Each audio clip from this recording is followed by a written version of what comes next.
Self-discipline comes from within. It's a desire. It's being able to understand that you got to get the work in and you got to be willing to go further and harder than you've ever gone in your life. Don't really want to get up and get out of bed.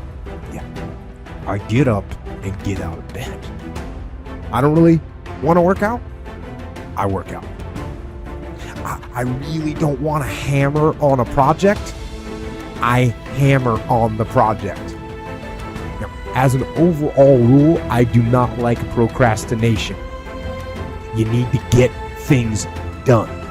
Overcoming the old self allows us to become somebody else. And there is that period of transition.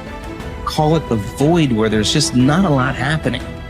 And you just got to be able to keep going and continuously get to the end of your belief where most people stop. Success is like a quiet daily set of tasks. Real small. Real small. It's very quiet. It's a very quiet process where you're just drawing your state from within yourself, doing these like simple little tasks, but finding love in those simple little tasks. It's not this big rah-rah speech where you do this one thing and something big happens. Look, when you start deciding that it's time to change, you may have to use 5, 4, 3, 2, 1, 5,000 times a day because you're pushing through self-doubt and you're pushing through procrastination and you're pushing through resignation and you're pushing through fear over and over and over and over and over and over and over again. Change the chapters in the book of your life if you want to. There's a book being written about you. And if you can decide, you and God, or you and whatever you believe, you're the author. You can turn the page. It might be year 2, 3, 4 before you get your big win, but you can decide now, I'm going to walk, talk, and be a different person.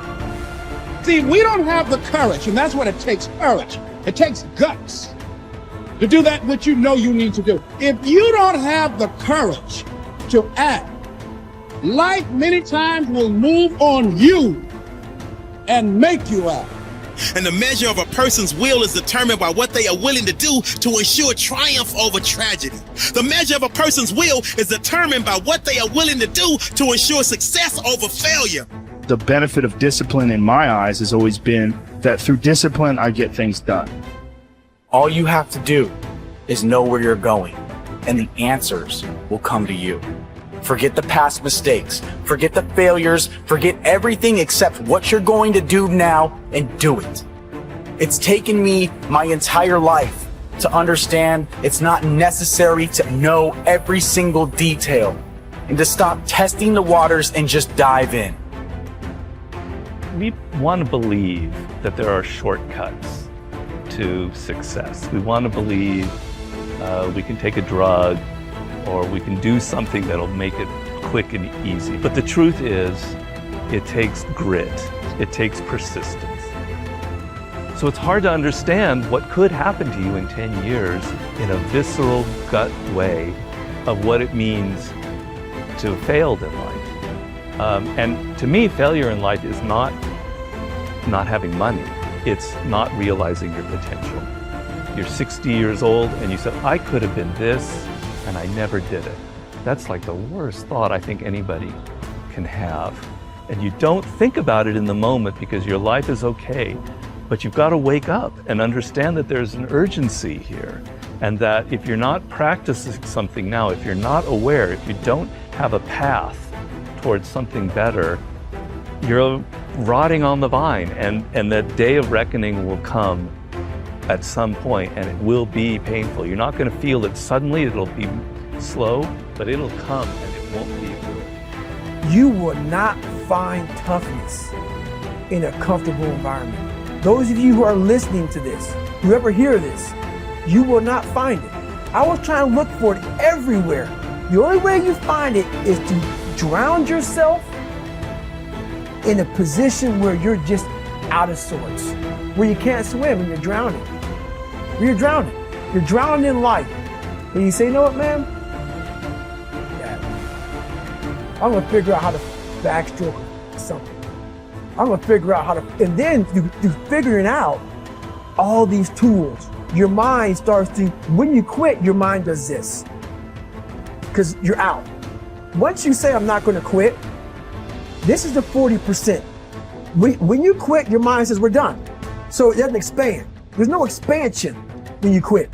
When you say, you, this sucks, I'm drowning, I'm miserable, I'm suffering, I'm broken, but I'm not going anywhere. What happens to your mind is it does this. It says, he's not leaving. So we got to expand. We got to grow. We got to figure this thing out. So then these compartments in your brain start to they have to work. They have to work. And then you start to engage parts of your mind that you never engaged before. But you can't engage it by sitting back in these nice chairs, drinking this nice water, talking to you, talking about what I want to do. That's where the 40% thing comes in. It comes in when you're in suffer mode and you say, I'm not going to quit. You're forcing your brain now to operate on a level it's not used to, but then it becomes used to. Successful people are intensely solution-oriented. The fact is that life is a continuous succession of problems and difficulties without end. This river of problems is only interrupted by the occasional crisis, which makes the problem seem small in comparison. In fact, if you are living a busy life, you will probably experience a crisis of some kind every 2 to 3 months throughout your life. You will have business crises, family crises, financial crises, health crises, and other crises.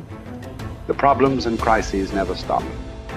They keep coming like the waves of the ocean. The only thing you can control is your responses to these problems and crises. And therein lies the key to your success. Successful people respond effectively to problems. Ineffective people do not. Successful people take a deep breath, relax and think clearly. They look for the good in every situation. They seek the valuable lesson. Above all, they focus on the solution, on what can be done rather than what has happened and who is to blame. There is a methodology that you can use to solve any problem. It requires that you approach the business of problem solving systematically and in an organized fashion. Just like there is a process for solving mathematical problems, there is a process for solving business and life problems, and you can learn it, use it for the rest of your career. Step 1. Define the problem clearly. A problem properly defined is half solved. It is absolutely amazing how much time is wasted floundering around looking for a solution when no one is quite clear about the problem. Step 2. Ask, what are all the possible causes of this problem? Look for both the obvious and the not so obvious causes of the problem. How did it begin? What are its origins? What triggered it in the first place? What is the critical variable that changed to cause the problem in the first place? What assumptions were made that led to the problem? Just like a doctor conducting an intensive examination on a sick patient, you should thoroughly dissect the problem before you attempt to solve it. Step 3. Ask, what are all the possible solutions? Avoid the natural tendency of most human beings to leap from a problem definition to a conclusion regarding a solution of some kind. Always ask, what else is the solution? Sometimes the best solution is to nothing at all. Sometimes the best solution is to gather more information. Sometimes the best solution is to realize that this is not your problem and pass it on to someone else whose responsibility it is. Step 4. Once you have identified several possible solutions, ask, what must this solution accomplish? The only way you can judge the attractiveness of a solution is to determine in advance what you want the solution to accomplish. You've heard it said that the operation was a success, but the patient died. It is very common for us to initiate a solution and implement it, but the problem is not only not solved, but it is worse than it was before we took action in the first place. Be sure that the solution you select will accomplish the purpose you had in mind when you started on the problem-solving exercise in the first place. Step 5. Once you have decided on the ideal solution, assign specific responsibility or take responsibility yourself for implementing the solution. Set a deadline for implementation. Set a measure by which you can determine if the solution has been effective. A problem-solving discussion that does not lead to agreement on a specific solution, accompanied by the assignment of personal responsibility and a deadline, is a problem that will come back over and over again without resolution. Practice this systematic method of dealing with a problem over and over until it becomes a habit of thinking. You will be amazed at how much more effective you become and how much better your results will be using this method. I kept saying this to myself on repeat. There is no way, Mel, if you work this hard, that you will not be rewarded. You have to believe that this moment is preparing you for something amazing that hasn't happened yet. Keep going. You have to believe that this moment is preparing you for something amazing that hasn't happened yet. Keep going.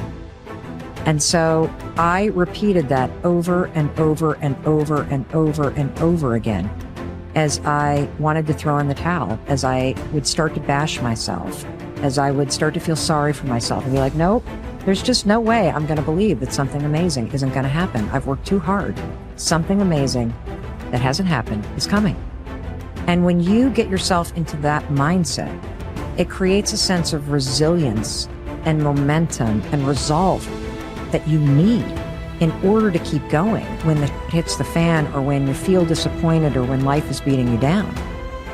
And that was the other gift of that moment, is developing a little tool to flip my mindset when I wanted to start to feel sorry for myself.